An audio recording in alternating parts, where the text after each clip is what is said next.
강철왕 카네기가 있는데요. 자수성가한 분이죠.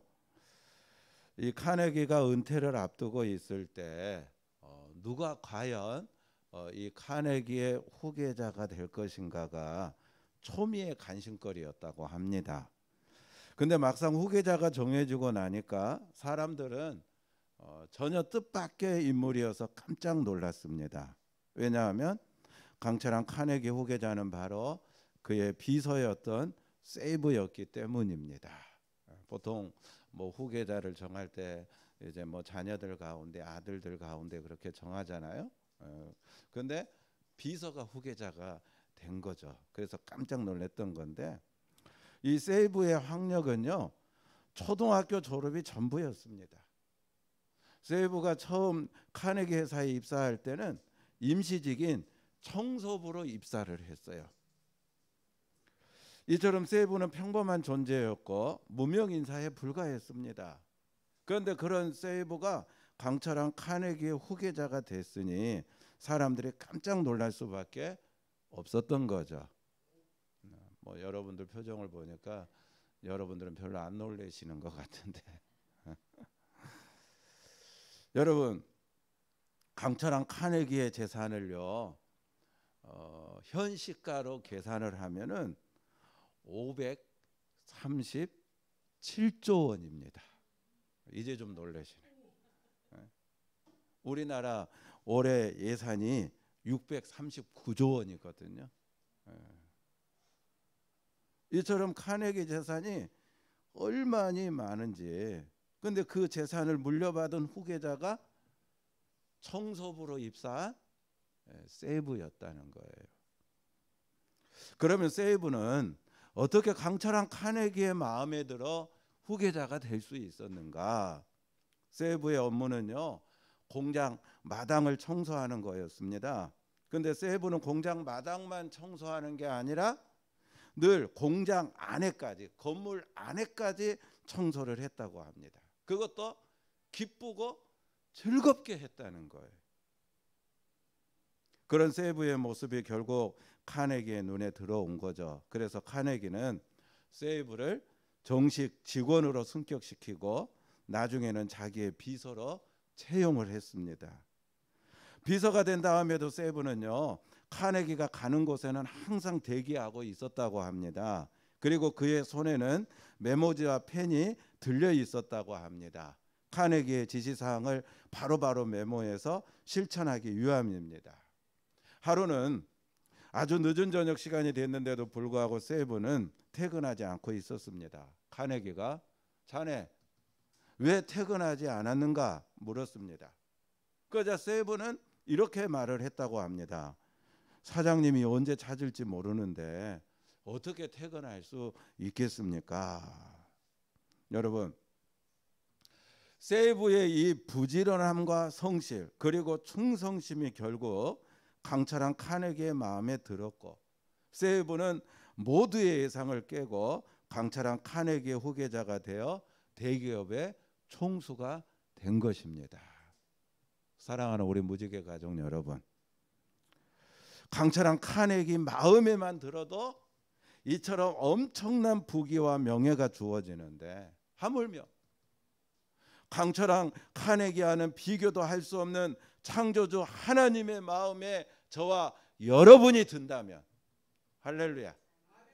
누구 마음에 든다면? 그렇죠. 하나님 마음에 내가 든다면 내 인생은 어떻게 되겠습니까? 다가오는 사순절 기간을 통해서 저와 여러분 우리 모두가 다 하나님이 정말 마음에 맞는 그런 성도로 변화되어질 수 있게 되기를 주님의 이름으로 축원합니다. 한번 따라합시다. 나도 하나님 마음에 맞는 사람이 되겠습니다. 여러분, 우리 그리스도인에게 있어 듣기에 정말 가장 황홀한 말은 하나님께서 친히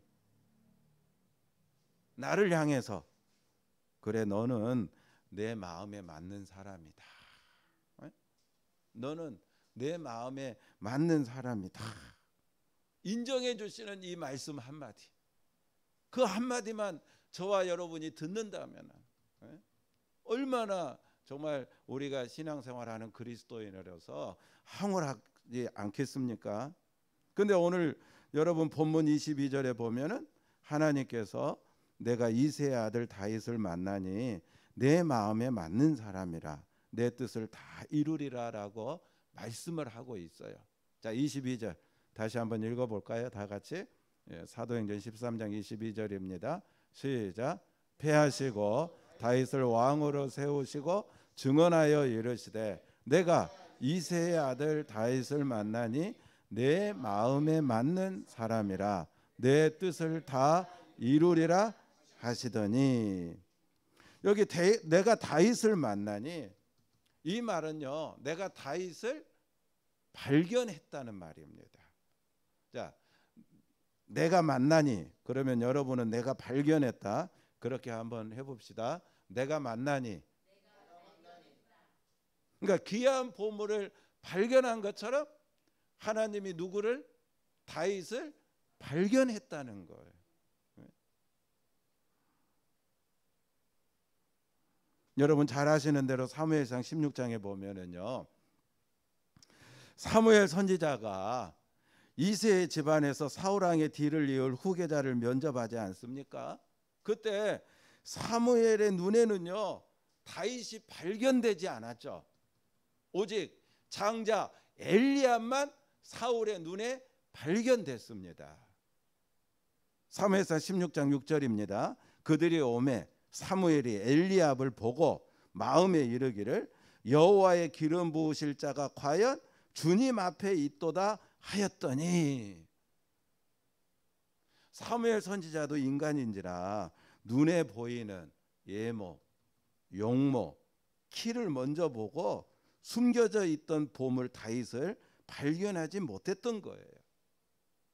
그러나 우리가 믿는 하나님은 예모가 아닌 중심을 먼저 보시는 분이시기에 숨겨진 보물, 누구도 발견하지 못했던 보물 다윗을 발견한 것입니다. 사무엘상 16장 7절 여호와께서 사무엘에게 이르시되 그의 용모와 키를 보지 말라. 내가 이미 그를 버렸노라. 내가 보는 것은 사람과 같이 아니하니 사람은 예모를 보거니와 나 여호와는 중심을 보느니라 하시니라. 그렇습니다. 우리도요 예모를 보면 보물을 발견할 수 없어요. 하나님처럼 중심을 볼 때 보물을 발견할 수 있습니다. 뭐 동역자라든가 또 뭐 사업의 파트너라든가 또 뭐 결혼할 배우자라든가 모두가 다 중심을 봐야 됩니다. 여러분 얼굴 오래 못 간다고 그러잖아요. 네? 마음이 오래 가는 거예요. 또한 저와 여러분이 누군가에게 무엇보다 하나님께 보물로 발견되어지기를 원했다면은 예모를 가꾸는 것도 필요하겠지만 무엇보다 우리의 중심, 마음을 기도와 말씀으로 성령 충만으로 아름답게 가꾸어 나가야 할 줄로 믿습니다. 오늘 본문을 보면 하나님은 당신의 경륜을 위해 사울을 역사 속에 불러 쓰시다가 패하시고 다윗을 불러 쓰셨어요. 그 왜 다윗입니까? 한마디로 하나님 마음에 맞는 사람이었기 때문입니다. 그러면 다윗이 대체 어떤 사람이었기 때문에 하나님 마음에 맞는다는 말을 듣게 된 것일까요? 그 이유가 오늘 뭐 사도행전 본문에는 잘 보이지 않는데요. 그러므로 이 시간에는 성경 여러 곳에서 그 이유를 찾아보면서 함께 은혜를 나누려고 합니다. 여러분 성경에 다윗이라고 하는 이름만큼 많이 언급되고 있는 이름도 별로 없거든요. 구약에 무려 800번이나 다윗의 이름이 나오고요. 신약에는 60번 가량이나 다윗의 이름이 등장을 합니다. 잘 아신 대로 다윗은 정치가이면서도 시인입니다. 군인이면서도 지도자입니다. 왕이면서도 믿음의 사람입니다. 오늘 하나님 마음에 맞는 사람 다윗의 어떤 면이 하나님 마음에 합했는지 성경의 여러 증언을 통해 살펴볼 때에 저와 여러분도 하나님 마음에 맞는 사람으로 더욱 성장해 나가는 그런 은혜가 있게 되기를 주님의 이름으로 축원합니다. 자, 첫 번째, 다윗은요, 남이 하기 싫어하는 섬김을 즐겁게 하는 사람이었기 때문에 하나님 마음에 맞는 사람이 되었습니다. 자, 36절 말씀 읽어봐요. 자, 사도행전 13장 36절. 다윗의 인생을 한마디로 정리합니다. 어떻게 정리하는지 36절 읽어봐요. 시작. 다윗은 당시에 하나님의 뜻을 따라 섬기다가 잠들어 그 조상들과 함께 묻혀 썩음을 당하였으되. 자, 다윗의 일생을 한마디로 성경은 어떻게 정리해요? 하나님의 뜻을 따라, 그렇죠, 섬기다가 자기 조상들과 같이 잠들었다는, 죽었다는 거예요. 다윗의 생애는요, 섬기는 생애였다는 말씀입니다. 그렇습니다. 다윗은 섬기는데 탁월한 사람이었어요. 근데 그 섬기는 것도 어떻게? 즐겁게 섬겼다는 거죠. 기쁘게 했다는 거죠. 여러분, 어려서는 다윗은 양을 섬겼습니다.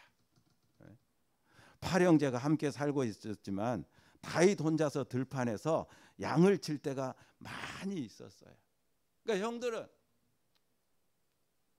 양을 돌보는 게 뭐 다 이렇게 가서 놀고 싶은 게 더 많았겠죠. 그래서 기회만 있으면 누구에게? 제일 막내인 다윗에게 양을 맡기고 다 다른 데로 놀러 가 버렸던 거죠. 그 사무엘 선지자가 면접 볼 때도 사무엘 선지자가 우리 집안에 온다고 하니까 그것도 사울의 뒤를 이을 후계자를 뽑기 위해서 우리 집안에 온다니까 막내 다윗한테 양 치우는 거 그거 다 맡겨버리고 나머지 형들이 다 가버렸잖아요. 그래서 다윗 혼자 양을 쳤던 거 아닙니까? 이처럼 다윗은 어렸을 때 양을 치는 일을 즐겁게 섬기는 사람이었어요. 전승에 의하면은요, 다윗은 양을 치더라도 다른 목동하고 달랐다고 합니다. 항상 양을 세 종류로 나눴습니다. 어린 양, 변능 양은 따로 기르면서 막 피어나는 연한 풀을 먹였다고 그러고요. 그리고 건강한 아직 어린 양은 보통 일반적인 풀을 먹였다고 그리고 건강한 양들은 억센 풀을 먹였다고 합니다. 그래서 전승에 보면 이런 다윗의 모습을 보면서 하나님이 이렇게 말씀하셨대요. 다윗아, 네게 정말 양을 맡겨보니까 네가 너무나 양을 잘 돌보는구나. 네가 내 백성을 맡겨도 그렇게 잘할 것 같다. 그래서 내가 너를 왕으로 삼아보겠다. 할렐루야. 여러분, 다윗은 어려서는 양을 섬겼고 청년 시절에는 사울왕을 섬겼습니다. 여러분, 사울왕은 어떤 사람입니까? 시기심이 일어나서 다윗을 죽이려까지 한 왕이었잖아요. 그러나 다윗은 그 사울을 끝까지 섬겼어요. 사울이 뭐 악신이 들려가지고 머리가 너무너무 아프다고 할 때는 잘하신 대로 다윗이 수금을 들고 가가지고 연주를 하니까 악신이 떠나고 사울의 머리가 깨끗하게 낫고 그러지 않았습니까? 이처럼 다윗은 사울왕을 정말 즐겁게 섬겼습니다. 끝까지 섬겼습니다. 또한 다윗은 왕이 되어서도요, 온 백성을 정성껏 섬겼어요. 무엇보다 다윗은 하나님을 잘 섬겼는데, 백성을 섬기고 하나님을 잘 섬기는 다윗의 마음이 뭐에 잘 나타나냐 하면 성전 건축에 잘 나타나 있습니다. 역대상 29장 3절 5절 말씀입니다. 성전을 위해 준비한 이 모든 것 외에도 내 마음이 내 하나님의 성전을 사모함으로 내가 사유한 그 문으로 내 하나님의 성전을 위하여 드렸노니 곧 오빌의 금 3,000 달란트와 수는 7,000 달란트라. 모든 성전 벽에 입히며 금은 그릇을 만들며 장인의 손으로 하는 모든 일에 쓰게 하였노니 오늘 누가 즐거이 손에 채워 여호와께 드리겠느냐 하는지라. 즐거이 손에 채워. 얼마를? 은금 10만 달란트. 좀 놀래보세요. 즐거이 손에 채워. 얼마? 은금 10만 달란트. 오늘날 돈으로 환산하면은요 약 9조 원입니다. 9조. 200억 나가는 성전, 여러분 4만 5천 개를 지을 수 있는 돈이에요. 그거를 다윗이 자기 손에 채워서 즐겁게 하나님께 드렸다는 거예요. 그 이유는 오직 하나, 백성을 섬기기 위해서, 하나님을 섬기기 위해서, 이 성전을 통해서. 할렐루야. 교황으로부터 성자란 칭호를 받은 이가 있었습니다. 북아프리카에 살고 있는 할아버지였는데 로마의 한 수도사가 그 성자를 보고 싶어 일부러 아프리카로 갔습니다. 찾아서 만났는데 깜짝 놀랐어요. 구두 수선공이었습니다. 길거리에서 초라하게 구두를 수선하고 있었습니다. 그래서 이제 수도사가 물었습니다. 당신을 향해 다들 성자라고 하는데 그 이유가 뭡니까? 그러니까 할아버지는 빙그레 웃으면서 이렇게 대답했다고 합니다. 나는 왜 사람들이 나를 성자라고 말하는지 모르겠습니다만은 나는 삶의 한 철학을 철저히 지키고 있습니다. 사람들이 구두를 내게 맡기면 나는 언제나 예수님의 구두를 수선하는 마음을 가지고 수선을 해줍니다. 나를 찾아오는 사람을 예수님을 섬기는 것처럼 섬기고 있습니다. 그렇습니다. 이런 섬기는 마음이 그를 성자로 만들었던 거죠. 여러분, 다윗은 섬기는 사람이었어요. 하나님은 남을 섬기는 사람을 축복하시고 마음에 맞는 사람이라고 하십니다. 구제도 섬기는 마음이 있어야 할 수 있는 거예요. 전도도 섬기는 마음이 있어야 할 수 있는 겁니다. 여러분 뉴스 보셔서 아시겠지만은 튀르키예, 시리아 사상 초유의 강진으로 엄청난 희생자가 발생했는데 우리도 그들을 섬겨야 합니다. 저와 여러분 모두가 다 다윗처럼 즐겁게 섬기는 사람이 되어서 하나님 마음에 맞는 사람이 되시기를 주님의 이름으로 축원합니다. 한번 따라합시다. 나도 하나님 마음에 맞는 사람이 되겠습니다. 두 번째, 다윗은요 남이 하기 싫어하는 기도를 즐겁게 하는 사람이었기 때문에 하나님 마음에 맞는 사람이 되었습니다. 종교개혁가 루터가 이런 말을 했거든요. 기도는 노동이다. 네? 여러분, 기도를 노동이라고 말을 하는 이유는 뭘까요? 기도가 그만큼 힘들다는 거죠. 어렵다는 거죠. 네? 여러분, 뭐 솔직히 말해서 일 많이 하고 싶어요? 네? 적당히 하고 다 쉬고 또 이렇게 놀고 싶어 하는 게 인지상정이지 그러지 않습니까? 네? 그런데 다윗은요 시편 119편 164절에 보면 이렇게 말씀을 하고 있어요. 주의 의로운 규례를 인하여 내가 하루 7번씩 주를 찬양하나이다. 하루에 몇 번? 7번씩. 잘 아는 대로 다니엘은 하루에 3번 기도했잖아요. 감사하면서 아침에 기도하고 점심에 기도하고 저녁에 기도하고. 오늘 오전에 학생들한테 줌으로 예배드리면서 야, 다윗은 하루에 즐겁게 7번 기도했다고 하는데 너희들은 하루에 몇 번 기도하냐? 그러니까 두 명이 동시에 똑같이 하루에 1번 기도한대. 언제 기도하냐? 저녁에 잠자리에 들면서 기도한다고 그래요. 그래서 내가 그래도 야, 올해는 너희들이 다 고3인데 다윗은 7번 기도했단다. 힘들수록 더 기도하고 바쁠수록 더 기도하고. 할렐루야. 너희들도 이제 즐겁게 기도 한 번을 더 늘려라.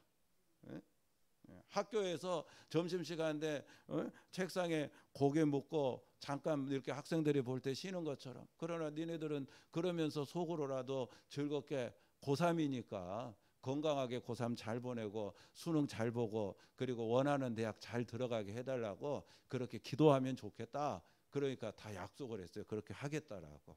즐겁게 하겠대요. 할렐루야.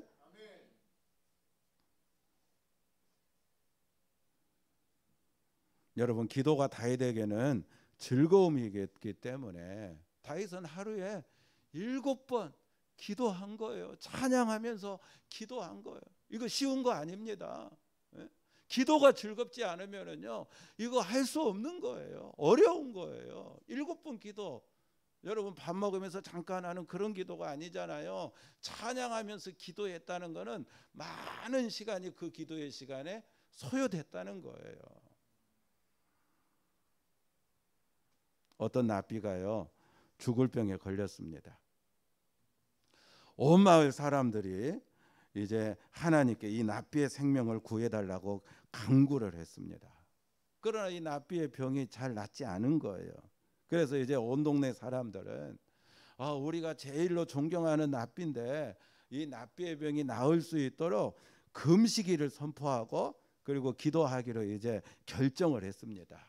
드디어 이제 금식하며 기도하기로 한 그날이 됐는데, 근데 그 동네에 술주정뱅이 한 사람이 금식하고 기도하기로 한 그날에 술집을 들어가는 거예요. 그래서 동네 사람들이 그를 꾸짖으면서 말을 합니다. 모두가 죽어가는 납비를 위해 금식하면서 기도하고 있는데 오늘이 바로 그날인데 당신은 금식도 안 하고 술을 마시러 술집에 들어가 되겠습니까? 그러니까 술주정뱅이는 그 말을 듣고 납비 살려야 되니까, 또 동네 사람들이 다 자기를 향해서 막 꾸짖으니까, 그래서 술집에 들어가던 발걸음을 돌려서 이제 회당으로 들어가서 이 술주정뱅이가 기도를 하는 거예요. 뭐라고 기도하느냐면은, 하나님, 내가 술을 좀 마실 수 있도록 우리 납비님 건강 되찾게 해 주시옵소서. 내가 술 마실 수 있게 해달라고. 하나님, 그러려면 저 납비가 나아야 되는데 오늘도 술집에 들어가려고 하는데 사람들이 납비를 위해서 금식하며 기도하는 날이라고 못 들어가게 하는데 제발 저 납비를 낫게 해주셔서 내가 술 좀 마시게 해달라고 그 회당에서 이 술주정뱅이가 간절히 기도를 했어요. 근데요, 이 납비가 기적적으로 살아났습니다. 그리고 이 납비가 이제 동네 사람들한테 이렇게 이야기하는 거예요. 뭐라고 이야기하느냐면, 하나님께, 여러분 이제 우리 기도를 바꿔서 내가 건강하게 오래 살려면은 여러분 기도를 바꿔야 되는데 하나님께 이렇게 기도해 줬으면 좋겠습니다. 우리 마을의 술주정뱅이를 오래 살게 해달라고. 여러분들의 기도는 그렇지 않았는데 이 술주정뱅이의 기도는 간절해가지고 하나님께서 이 술주정뱅이의 그 간절한 기도를 듣고 병에 걸린 이 납비를 살려주신 겁니다. 그래요. 뭐 좀 어떻게 보면은 뭐 맞지 않는 뭐 그런 부분도 우리가 생각할 수 있겠지만, 그러나 이 교훈이 우리에게 주는 건 다른 거 아니에요. 하나님은 어떤 기도? 그렇죠. 간절한 기도에 응답하신다는 거죠. 진실한 기도에 응답하신다는 거예요. 비록 술주정뱅이지만은 자기 술 좀 마시게 해달라고 기도하는 그 순간만은 누구보다도 간절했던 거고 진실했다는 거죠. 그 간절함과 진실함에 하나님이 응답하셨던 거죠. 여러분, 기도하는 사람을 하나님은 축복하십니다. 성경을 보십시오. 다윗은 기도하는 사람이었어요. 이제 사순절이 다가옵니다. 여러분, 사순절은 기도를 빼놓고는 말할 수 없는 경건의 기간입니다. 사순절에 기도 빼면 뭐가 있어요? 한번 따라합시다. 기도가 길을 연다. 기도할 때만 하나님의 뜻을 알 수 있다. 기도 외에는 마귀를 이기고 어둠의 세력을 끊어낼 수 없다. 환경은 하나님의 목이고 기도는 내 목이다. 기도는 누구 목? 그렇죠. 내가 기도해야 돼. 그럼 내 환경은 누구 목? 하나님의 목인 거예요. 내가 기도하면 하나님은 그 간절한 진심이 담긴 기도를 들으시고 내 환경을 도우시는 거예요. 저와 여러분 우리 모두 다윗처럼 즐겁게 기도하는 사람이 되어서 하나님 마음에 맞는 사람이 되고 하나님의 나라와 교회를 위해 큰 복 받고 큰 일꾼 다 되기를 주님의 이름으로 축원합니다. 한번 따라합시다. 나도 하나님 마음에 맞는 사람이 되겠습니다. 아멘. 자, 마지막 하나만 더 말씀드리면은요. 다윗은 남이 하기 싫어하는 전도를 즐겁게 하는 사람이었기 때문에 하나님 마음에 맞는 사람이 되었습니다. 첫 번째는 뭐를 즐겁게 했기 때문에? 섬김을 즐겁게 했기 때문에. 두 번째는 기도를 즐겁게 했기 때문에. 마지막 세 번째는 전도를 즐겁게 했기 때문에. 여러분, 영혼을 사랑한다는 것은 참 힘든 일이에요. 다른 영혼을 구원하려고 전도하고 힘쓴다는 것은 뭐 그렇게 썩 유쾌한 일은 아닙니다. 왜 그러냐면은 여러분 전도한 분은 다 경험했을 거예요. 전도하려면은 우리 간도 빼줘야 되고 쓸개도 다 빼줘야 돼요. 안 그래요? 전도하려면 그러잖아요. 자존심도 다 버려야 돼요. 내가 뭐가 아쉬워서 저 사람한테 이렇게 아쉬운 소리를 해요? 자존심까지 다 버리고 간과 쓴개까지 다 빼주면서 그래야 전도되니까. 전도하려면 우리가 그래야 되는 거거든요. 한 사람 정말 믿음의 사람으로 만들기 위해서는 우리가 그런 수고를 해야 되는 거예요. 그러니까 전도가 영혼을 사랑한다는 것은 이처럼 참 힘든 일인 거예요. 그러나 그 힘든 전도를 다윗은 어떻게? 늘 즐겁게 했다는 거죠. 영혼 사랑하는 마음으로. 네? 여러분 다윗이 성경에 보면은요. 하나님의 성전을 지을 마음을 최초로 가진 사람이 다윗이거든요. 네? 그 당시 누구도 성전을 짓겠다라고 그런 마음을 가진 사람이 아무도 없었어요. 네? 다 성막에서 예배를 드리고 있었을 때지. 네? 그러니까 다윗이 왜 그런 마음을 가졌을까요? 어떻게든지 이 백성들이 이 성전을 통해서 하나님께 예배하고 하나님 말씀을 들으면서 이 백성들의 영혼이 하나님께 복을 받았으면 좋겠다. 하나님 잘 안 믿는 백성들도 많은데 성전을 크게 지어놓으면은 백성들이 그 성전에 들어가서 예배드리면서 말씀을 들으면서 하나님 잘 믿는 그런 백성들이 되어 하나님께 복을 받겠구나. 그런 영혼을 사랑하는 마음으로 다윗은 성전을 건축하겠다라고 하는 귀한 마음을 가진 거라고 하는 거죠. 그 다윗을 하나님은 내 마음에 맞는 사람이라고 말씀했던 거고. 자, 여러분 삼풍백화점이라고 들어보셨죠? 네? 우리 기억에 참 안타까운 그 붕괴 사고로 기억이 되고 있지 않습니까? 저는 시간이 지나도 이 삼풍백화점 붕괴 사건을 잊을 수가 없어요. 왜 그러냐면 제가 청년부 사역을 하고 있을 때인데 제 제자 청년들 가운데 몇 명이 이 삼풍백화점에서 근무를 하고 있었거든요.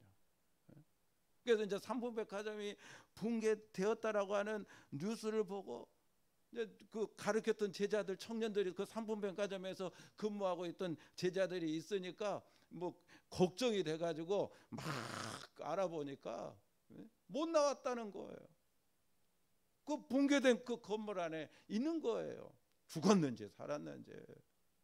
그래서 막 우리 이제 뭐 청년들한테, 교인들한테, 또 목사님한테 보고하고 서로 막 이렇게 연락해서 우리 기도합시다, 기도하자. 근데 참 기적적으로요, 그 한 자매가 이틀 지나서 그 붕괴 속에서, 여러분 뭐 502명이 죽었잖아요, 삼풍백화점 붕괴로. 그리고 2,500명이 부상을 당하고 이틀 지나서 이 자매가 기적적으로 구조가 됐어요. 할렐루야. 네.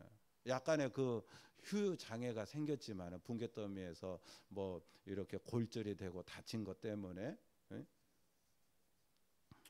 근데 제가 말씀드리고 싶은 건 뭐냐면은 이 상풍백화점 그 회장 3,500억이라고 하는 재산을 가지고 뭐 있었다고 하는데, 모든 걸 다 시에 헌납을 하고, 그리고 제주도에 가면은 여미지라고 하는 식물원도 있잖아요.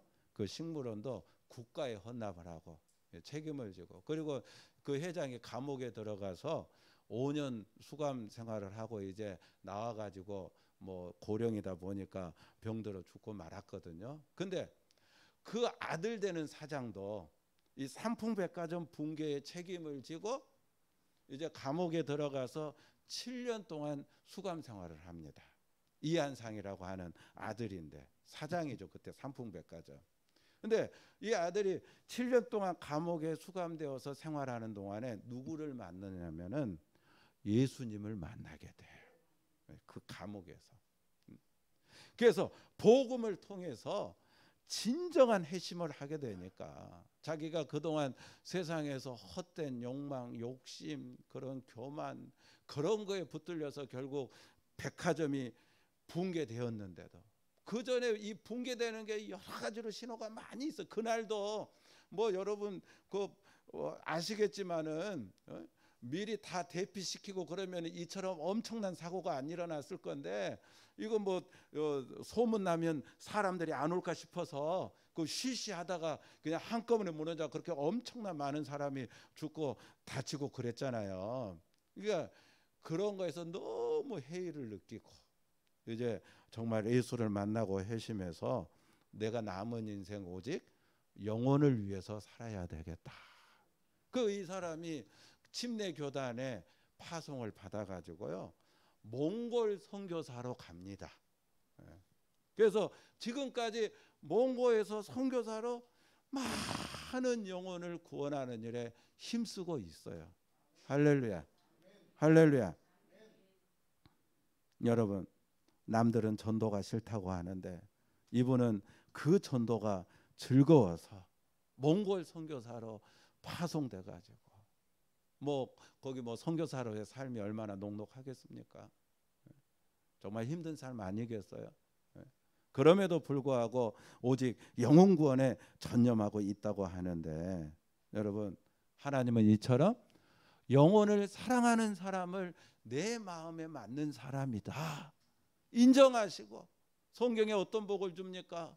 현세에 100배의 복을 주고 내세에 구원받지 못할 자가 없다 하고, 하늘의 별과 같이 영원토록 빛나리라. 왜요? 전도는 피 맺힌 하나님의 소원이기 때문에 거기에 마음이 가 있고 거기에 눈이 가 있고 거기에 마음이 가 있는 자를 하나님은 내 마음에 맞는 사람으로 인정하시고 복을 주시는 줄로 믿습니다. 한번 따라합시다. 나도 하나님 마음에 맞는 사람이 되겠습니다. 자, 이를 위해서 섬김을 어떻게 즐겁게 섬깁시다. 남이 보든지 안 보든지 하나님은 보시잖아요. 또 기도를 어떻게 즐겁게 기도합시다. 즐겁게 기도하면 여러분 한 번 기도하는 것이 몇 번? 2번이 될 거고, 2번 기도하는 것이 4번이 될 것이고, 그리고 마지막 3번째, 즐겁게 뭐를? 전도를. 전도는 하나님의 피 맺힌 소원이라 그랬잖아요. 그래서 이제 3월부터 우리가 이제 본격적으로 전도를 시작하는데 기도로 우리의 마음을 다잡았으면 좋겠습니다.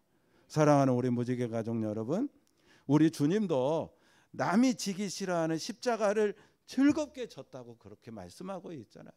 네? 이유는 오직 하나, 저와 여러분을 사랑하셨기 때문입니다. 이유는 오직 하나, 우리를 죄에서 구원하시기 위함이었습니다. 이유는 오직 하나, 하나님의 뜻에 순종하시기 위함입니다. 그래서 우리 주님도 하나님 마음에 맞는 사람이 되시고, 그래서 부활의 영광을 얻으셨어요. 그런 주님을 닮기를 원하신다면 이제 저희들도 주님 사랑하는 마음으로, 주님의 몸된 교회를 사랑하는 마음으로, 남이 하기 싫은 정말 그런 모든 일들도 저와 여러분은 즐거운 마음으로 열심히 감당해서 주님의 마음에 맞는 사람이 되시고, 주님께 복을 받으시고 하나님의 나라를 위하여 귀하게 쓰임받는 우리 모두 다 되시기를 주님의 이름으로 축원합니다. 축원합니다. 우리 찬송가